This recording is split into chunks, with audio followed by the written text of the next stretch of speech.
How's it going, Ding Dongs? Welcome back to Ding Dong Drift. It has been insanely hot here in Chicago. It's been like 95 degrees every single day, 80% humidity, thunderstorms everywhere. It's just been awful. So I haven't been able to work on the bumper at all. I did sand it a little bit and I got all this flattened out. So this is all smooth now. There's no longer those bumps that I was talking about in between the two panels. And it's basically ready for good primer and good clear coat and mold making. Speaking of that, I got the primer right here. I got the clear coat right here. Not working on the bumper today. However, today I am gonna work on the Tundra. So in case you missed it, I did buy a 2023 Tundra. It's used, obviously.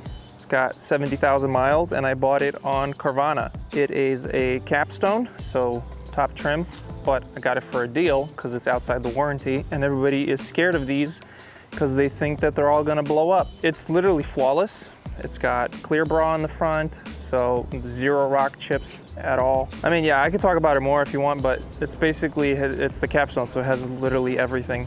And it also has a dented wheel. See that?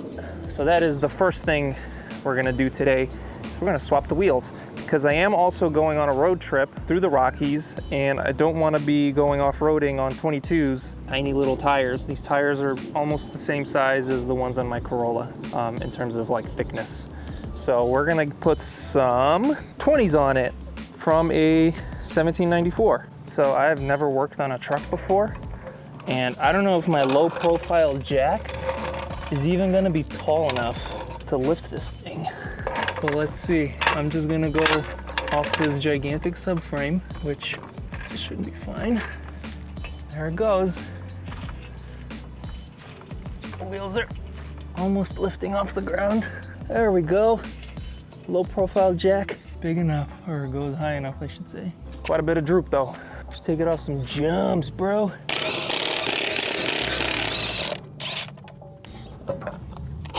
Oh man, these wheels are freaking heavy. Okay, one down. I'm gonna do the rest off camera because who wants to see wheel swapping? What do you guys think of the wheels though? 22s do look pretty sick. 20s make it look like they're smaller wheels, but the tires are the exact same height. They're 32.5 inch. Maybe it's just because it's lifted up in the front right now. Interesting. So instead of asking Facebook groups, I just checked the manual for what the wheel lug nut torque is, and it's 97 foot-pounds. Aluminum wheels and 154 for the spare steel wheel. And I also found on page 473 or 72 on how to register new wheels. You don't even have to go to the dealership. You could just go in the menu on the car and register new TPMS sensors. And then you can also group wheels into sets so that you could just switch between wheel sets, like if you have winter wheels, which these will become my winter wheels when I get 22s next summer. Because I don't like those 22s. They're okay, but I think there's better wheels out there, better looking wheels. And they have hubcaps on them. Why, Toyota? Why'd you put hubcaps? Why'd you put little spoke caps on the wheels? It's terrible. 97 beef pork pounds. All right, so we go to vehicle settings. Oh, there we go, vehicle settings. TPWS, identifying each wheel and position. Identify wheel, accept. Sorry, you have to be subscribed to. Shut the fuck up. Okay, well, I went for a drive because I drove away from my house because the old tires are sitting in my driveway. I thought maybe, you know, they'd be further away, it would work better. So I went down the street. I guess I'll go drive around a little further and we'll see if the tire light comes on. On to the next thing. All right, so I went for a little drive. And the tire pressure was working. So these wheels are now bound to the car, programmed, or whatever you want to call it. So let's do the next thing. So the next thing I'm doing is this Carista thingy-majiggy. It's basically just an OBD reader thingy-majig that allows you to change settings on the car. And, oh, there's the tires. I guess they just take a moment to update. But yeah, tires are now working. Let's do this thing now. I go in the OBD2 port, which is right here. All right, so I got the app, got logged in. I ordered the Carista with a 12-month subscription. They had like a deal. It was $100 for 12 months for the Pro app. So I put in my car. Here's all the most popular stuff. So I'm definitely gonna change it to more flashes. All right, so let's go through this. We're gonna make it flash 5 times for the turn signal. Let's see if it does it.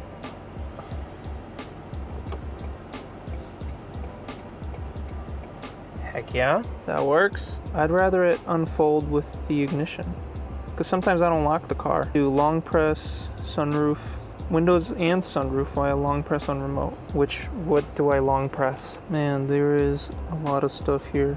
Active noise canceling, engine sound enhancement off. This is the number one thing I wanted. I don't know if you could hear that. So that sounds like a V6. Turn this on. Yeah, there's definitely like a fake V8 noise thing. So much quieter. Heck yeah, that was the number one thing I wanted off, because that was super annoying. The seatbelt warning on the driver's side is super annoying. Even like, you could just be like putting around your yard towing stuff, and it is so freaking annoying. So I definitely want that off. Oh man, that is so much quieter. That is so much better. It used to have this fake, you could clearly tell it's fake because it sometimes wouldn't match the like engine noise. Yeah, it's just nice and smooth. No more. It'd literally be like just all the time. Like you could tell it's the sub in the back.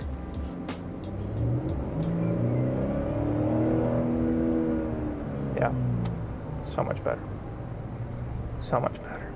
That's what I wanted. Well, that all worked surprisingly, so on to the next thing. It's gonna be very easy to install, but I'm very excited to get it installed. This is the last thing I'm installing on the truck. It is the Diodynamics Hitch Mount, little backup LED thing. It just goes in the hitch, super easy. It just clips in there and hopefully it doesn't fall out. So let's get it installed. Dude, the greatest thing about trucks is you can just lay underneath them. You don't have to jack them up or anything. But here's how the hitch mount or the thingy installs. Just gotta pull this plug off, the hitch thingy plug, and then it comes with a harness that just interrupts this, so it just goes between the wires, and then you can still use your hitch towing plug thingy however you want, and this is just in between. And then we just run the wires in here in the hitch, and it's done. So let's do that. I'm gonna try to get this camera situated so you can see what I'm doing. All right, so you see it comes with this harness. We just plug this into here, like that. And we plug this into that. All right, and then here's the little pod. See, it's just like a SS1 or whatever, or SSC1. And then also see the Deutsch plug comes with a little cap. So when you actually are using your hitch, cover up the plug so it doesn't get crap inside it. Super simple. And it also comes with an adapter for 2.5-inch hitches, so that if you got a big boy truck, you can also use this. Just plug that in, stuff that in, and that's it. It's clipped in. I think there's like a kit that allows you to like lock it so it doesn't come out, but this is plenty sturdy. It's not coming out. It's kind of hard even. All right, I got it zip tied to this bar thing, so this plug is nice and sturdy.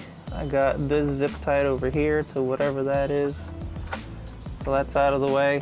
Wire's nice and tight. I'm gonna put one more zip tie to clump all this together, or I might tape it. Let's see if they work, or if it works. So luckily, the Tundra on the dash has a test trailer lights function.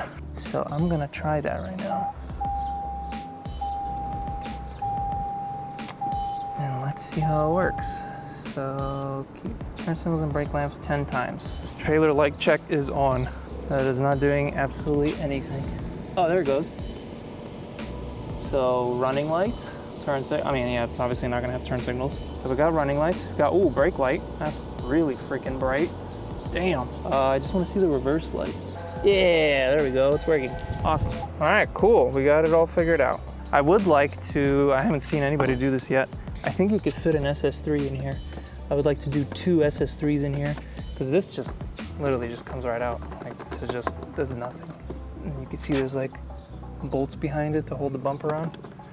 But yeah, what do you guys think? Tundra people, if you're watching, do you want SS3 pods in here, or do you want like actual vents to something? So that'd be cool. Oh, I have one more thing. So This isn't actually a mod for the truck, but it is going to be very useful for camping. This is a DJI Power 1000 battery, and it was 50% off, and I couldn't pass it up, so I picked it up. You can see I got it with the solar charging adapter, but their solar panels are $250, which is ridiculous. I looked at the specs. It says it takes 12 to 30 volts, 100 watts per plug, a maximum of 10 amps per plug. Well, I went to Harbor Freight and I saw this. And the specs match almost exactly. So, comes with the wrong plug. I'm not an idiot. I can put on an XT60 on anything. Let's wire this thing up and see if it will charge this. Oh, and in case you're wondering, this was only 120 with a coupon instead of 250 or whatever the DJI one is. And this has like a nice pouch built onto the back of it. Here's the MC4 connector. Comes with some stakes that I'll never use. But you see this comes with a barrel plug, which we can't plug into that. So I gotta swap this out. I could just buy an adapter, but I wanna test this out now and I don't have time. XT60 from my pile of scrap drone parts. Cut the end off of this thing. Gonna strip off the insulation. Thick ass insulation on this. Wires are colored, so we don't have to do a continuity check. Make sure which one's which. And then we just strip off a little bit. Strip off a little bit. Slip these on here. And then I'm gonna put some big heat shrink so we can cover all of this on the other side. Take my crimp tool. No soldering wires. Soldering is for board connections, not wires. And we're gonna crimp those two together. If race teams don't solder, then you don't solder. Crimp that. Just take the other end. There we go. Nice strong connections. And this is the marine grade heat shrink. It has like glue inside of it so that it waterproofs the connection. See the glue oozing out of the ends? That's what you want. All right, and now the big one, cover it all up, make it look neat. We're gonna just overlap it a little bit with the old insulation. That is now better than it was. MC4 to XT60, $0. Well, except for the insulation and crimps. All right, the sun is setting, so I gotta be quick with it. Let's set this up over here. Gonna open it yet. Plug this stuff in.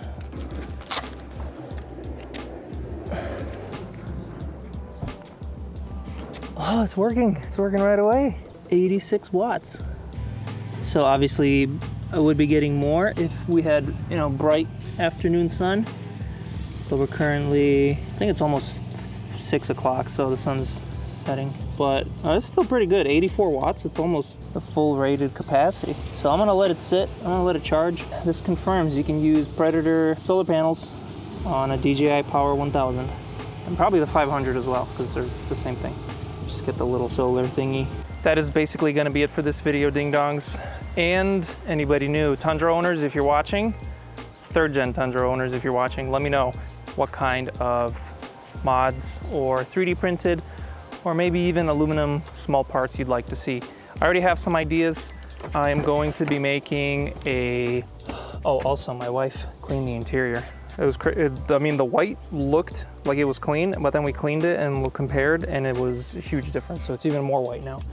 So first idea I had was to make a cup holder for like the Yeti jugs or the like the taller cups, because when they're in here, they just tip over. So I'm gonna make one that fills this space and just makes it taller. Then you won't be able to close it. So I'll have to figure something out. Maybe if it just fits the cup tightly, it will hold it better, or maybe just put it back here. But yeah, that's the first thing I had, and that is an idea. Another idea I had, is because I have a slobbery dog, you can see I have a nice seat cover. He drools on this a lot. You can see there's already like drool stains on it. So I'm gonna 3D print a cover that basically goes over this whole area with still keeping the curtain gap. That is another product that I had an idea for. And lastly, you remember I mentioned the vent. I think I'm gonna put SS3 pods in here. We'll see if how my wife feels about it. I know Dynamics makes the grill fogs for here for the TRD Pro. It will probably fit in here too, but I kind of want to make my own as well. But I think this 2 SS3 pods right here, you could even have one facing outwards, one facing forwards, be super bright. I think that would be sick. Let me know if any other ideas you guys might have. I'll try to get them out to you. Ooh, another big idea I had was, this is crazy the first time I saw it. You can see through the frame. You can see all the way to the other side of the truck, right there. So there's a couple companies that make covers. They look kind of trash because they're just plastic. So I was thinking of making some carbon ones, because this would be pretty easy to make out of carbon. It would look sick. You could even do like carbon Kevlar, or even do like carbon Kevlar camo, because there's a bunch of different weaves, carbon fiber and stuff. So I think that would be cool. So that's another product that I want to do, as well as the front, because you can see there's a lot of openness in here, and I'd like to just cover this all up like this. What the hell is this, Toyota? What? Why did you do this? What is even the point of that? It doesn't do anything. So I'd like to cover all this up, make it a lot nicer, keep the engine bay cleaner, especially when going off-road and stuff. That's gonna be it for this video, ding dongs. If you're not subscribed, make sure you subscribe. If you want to check out these videos early, check out the Patreon. I'm leaving on my trip in the middle of July, and basically the whole month of July I'm gonna be gone. So I'm trying to stack some videos for you guys, but probably towards the end of July it's gonna be a little dry. But I'm doing my best. I'm trying to get these videos done, trying to get some content out for you guys so that the whole month of July isn't completely dead. I also have a PO box coming, so that will be in the description, or maybe I'm gonna stop rambling. That's gonna be it for this one, ding dongs. Thank you so much for watching. Peace out, stay sweet, and I'll see you guys next week.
Do you have your passion?